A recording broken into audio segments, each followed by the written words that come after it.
Cameraman focus करें, हमारे नृत्यांगना आ रहे हैं।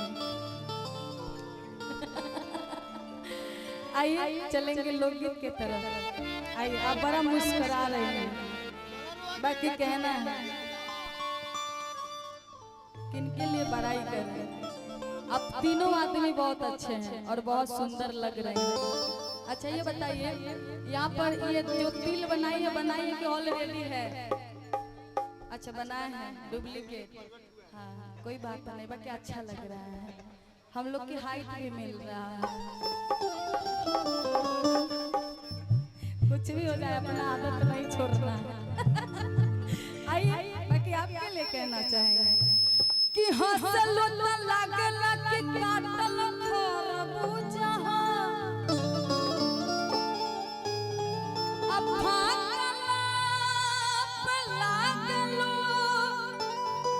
कि रोहरी के भूजा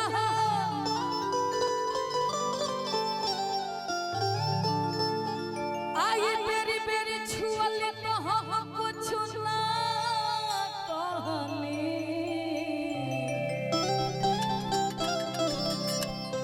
कि बेरी बेरी छुअली तो हम कुछ ना कहनी। हम एक बार छुईला त कहेला कि बरका काटने जी। बाकी आई बड़ी सुंदर भाव में औरत बताओ तरी और अपना राजा जी से कहो तरी चैत के महीना दिन में कि जब से तू सैया आद गइल हरियाणा आ घोटल घोटात नइखे हमरा से खाना आद कहे छोड़ गइल बहरवा वाला मुझे कि कहे छोड़ गइल बहरवा वाला मुझे लाइन मारेला देवरवा वाला मुझे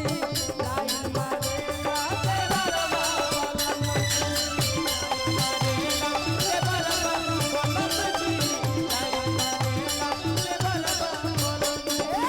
जब से तू सैया गइल हरियाणा घोटा नहीं हमरा से खाना काहे छोड़ गइल बहरवा वाला मुझे आद काहे छोड़ गइल बहरवा वाला मुझे लाइन मारेला देवरवा वाला मुझे लाइन मारेला देवरवा वाला मुझे लाइन मारेला देवरवा वाला मुझे लाइन मारेला देवरवा वाला मुझे।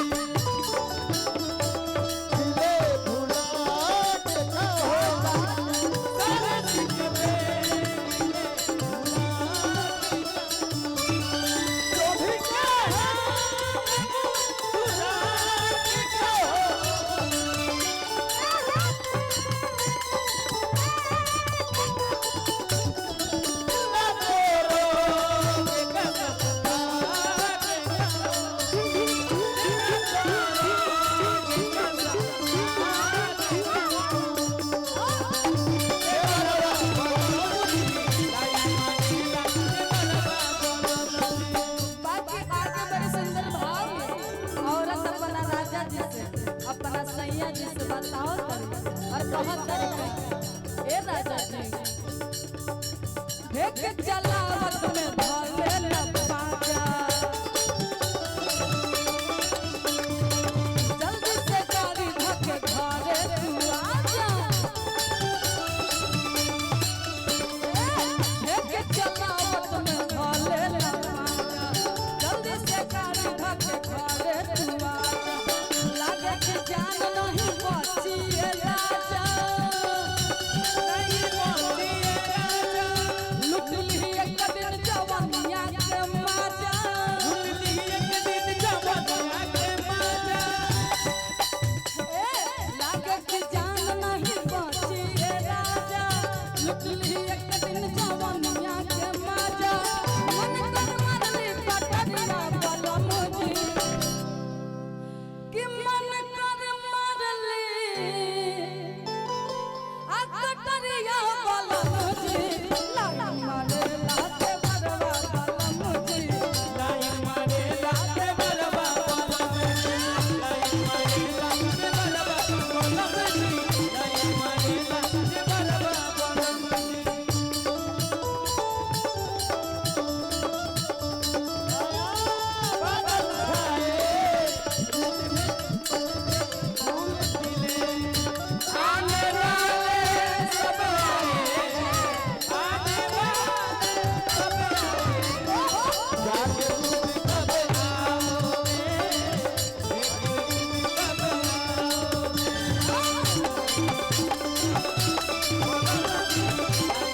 कुछ बताओ तरी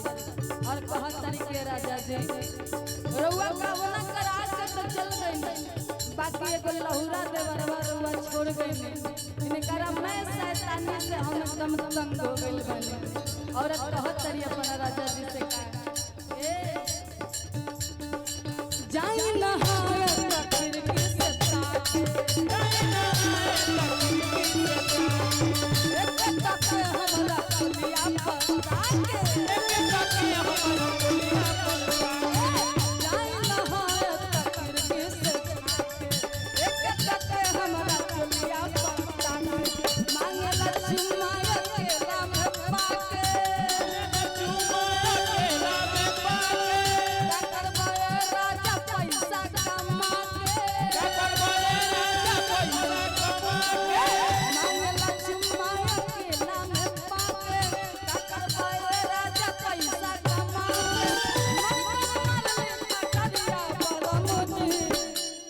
औरत बहुत तेरे बड़ा प्यार से अपना राजा जैसे कि मन कर मारली अकतरिया बलमुजी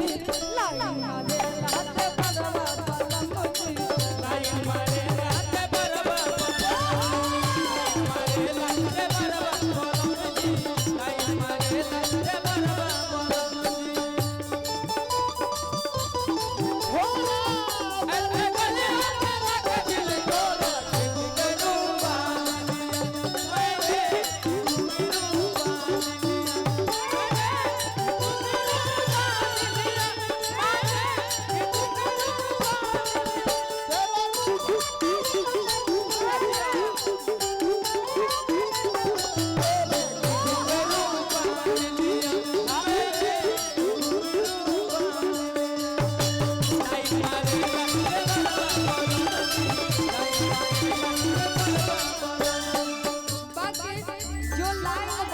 मोजरा है और ये मोजरा हम पहले गाते थे और मुझे बड़ा पसंद भी है बाकी कहना क्या है मीठा आज मुझे पता नहीं क्यों आज अदिति राज नजर नहीं आ रही है मुझे लग रहा है कि अदिति राज आज नजर नहीं आ रही है मुझे आएंगे बिल्कुल आएंगे अदिति राजा छोटी चुकी लग रहे हैं नहीं नजर नहीं आ रही है क्योंकि वो साइड साइड चल रही है उधर जब आप बीच में आते हैं तो एक दूसरा जलवा होता है आपका तो मैं चाहता हूँ क्योंकि इसलिए मैं दबाव भी दे रहा हूँ कि ये मेरा गांव है अच्छा अदिति जी ये मेरा गांव है तो चूंकि मुझे तो भाई और परफॉर्मेंस चाहिए और बेहतर मुझे देखना है आज मैं बैठ के आपको देख रहा हूँ मंच से तो मैं चाह रहा हूँ कि बीच में आप जरूर आइए इन लोगों को इधर उधर रखिए एकदम बिल्कुल आइए कि मुझे रूप ने कहीं का नहीं छोड़ा कि मुझे रूप ने कहीं का नहीं छोड़ा